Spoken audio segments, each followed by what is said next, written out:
तर आज मी तुम्हाला दाखवणार आहे फक्त अर्ध्या तासामध्ये होणारी थाळी। आणि ही थाळी जर तुम्हाला आज फक्त अर्ध्या तासामध्ये बनवायची असेल तर तुम्ही अशा पद्धतीने ही पूर्वतयारी करून घ्यायला पाहिजे। तर जास्त वेळ न घेता तुमचा मी रेसिपीला सुरुवात करत आहे।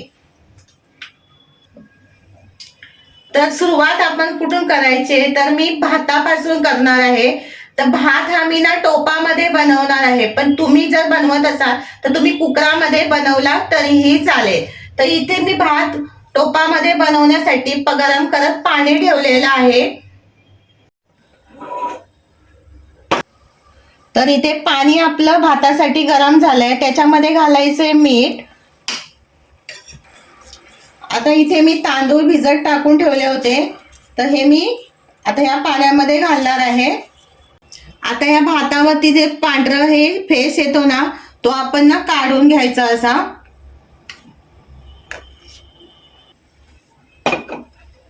तर इथे ना मी तुम्हाला तिखट डाळ दाखवणार आहे, तर त्यासाठी मी इथे कुकर ठेवलेला आहे। कुकर मध्ये मी डाळ बनवणार आहे। तर इथे पहिल्यांदा आपण कुकर गरम झाल्यावरती त्याच्यामध्ये घालायचं 1 चमचा तेल। तर इथे आपली मोहरी चांगली तडतडलेली आहे। आता मी याच्यामध्ये घालणार आहे जिरं। त्यानंतर आपण घालणार आहोत बारीक चिरलेला कांदा। कांदा थोडासा घालायचा, लसूण इथे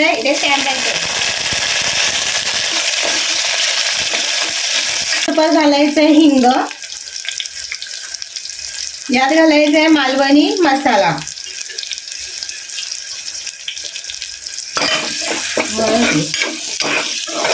यात घालायची हळद। आणि इथे ना मी हे 2 डाळी घेतलेले आहेत, हे मी 1 तास भिजत ठेवले होते।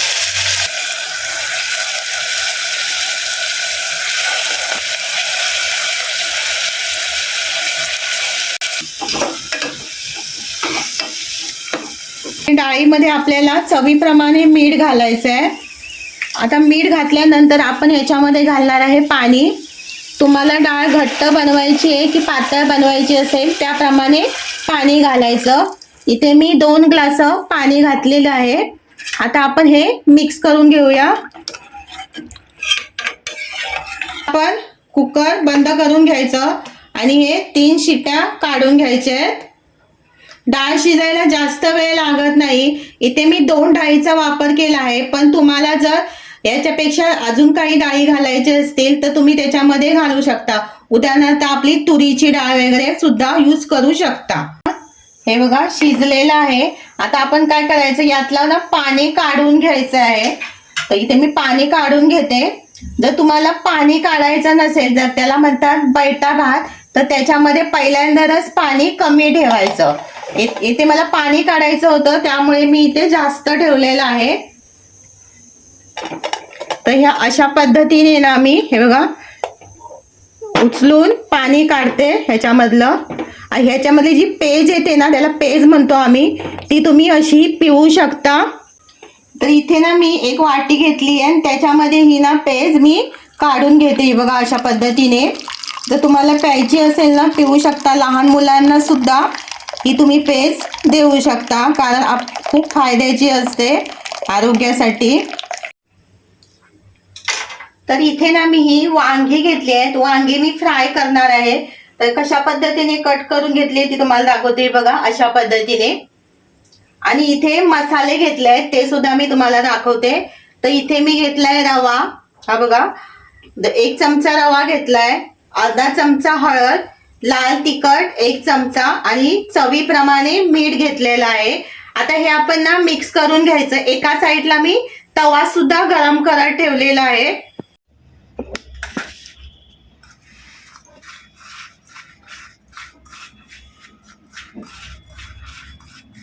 आता ह्याला ना आपण मसाला लावून घेऊया।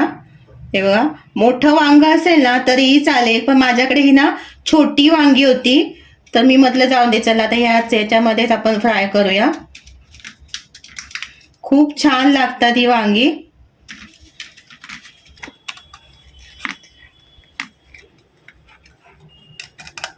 जाऊ दे तव्यावर घे। भात येतो ना बारीक आहे. तवा आपला गरम झालाय तर थोडंसं तेल घालून घेऊया. त्याला जास्त तेल सुद्धा लागत नाही कारण वांगी ही पटकन शिजली जातात. थोडंसं तेल गरम करून घेऊया म्हणजे पटकन वांगी आपली शिजतील. चला इथे मी घालते बघा.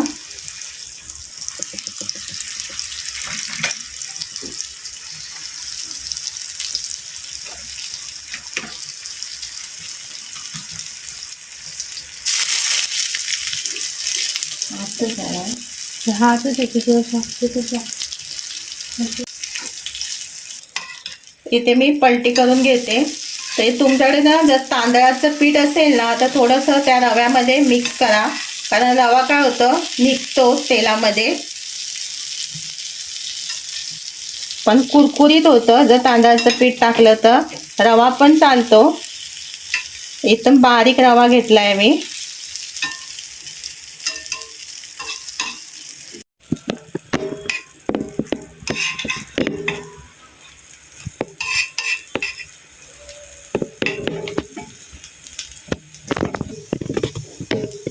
तर इथे ना ही बघा छान अशी कुरकुरीत अशी आपली वांग्याची कापं तयार झालेली आहेत.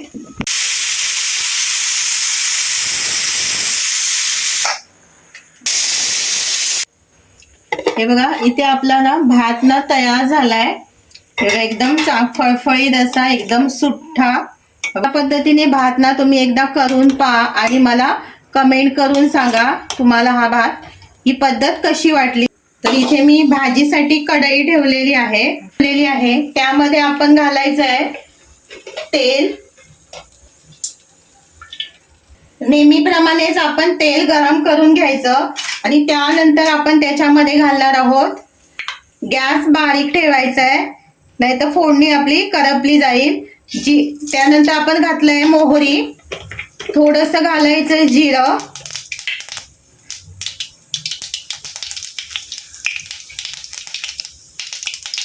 हिरवी मिरची, कढीपत्ता,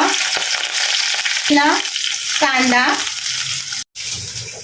तर आता मी याच्यामध्ये ना हे आलं लसूण बारीक किसून घेतली आहे ती घातलेली आहे आणि इथे मी थोडासा टोमॅटो सुद्धा या भाजीमध्ये घालणार आहे. आता हे ना मिक्स करून घेऊया आणि थोडीशी मी हळद पण सुद्धा घालणार आहे याच्यामध्ये. घालूया हळद आणि हे मिक्स करून घेऊया. आता मी याच्यामध्ये घालणार आहे चवीप्रमाणे मीठ. आता हा बटाटा उकडलेला याच्यामध्ये घालूया. तर या भाजीमध्ये आपण घालायचं आहे कोथिंबीर. तर इथे आपली छान अशी ही बटाट्याची भाजी तयार झालेली आहे. ही बघा. तर आहे ना एकदम साधी सोपी अशी ही थाळी. फक्त अर्ध्या तासामध्ये ही थाळी तयार होते. तर इथे आपली ही पूर्ण अशी थाळी तयार झालेली आहे. तुम्हाला जर ही रेसिपी आवडली ना तर चॅनलला लाईक करा, शेअर करा आणि सबस्क्राईब करा. परत भेटू आपण नवीन रेसिपीसोबत. तोपर्यंत आनंदी राहा, खुश राहा आणि खात राहा.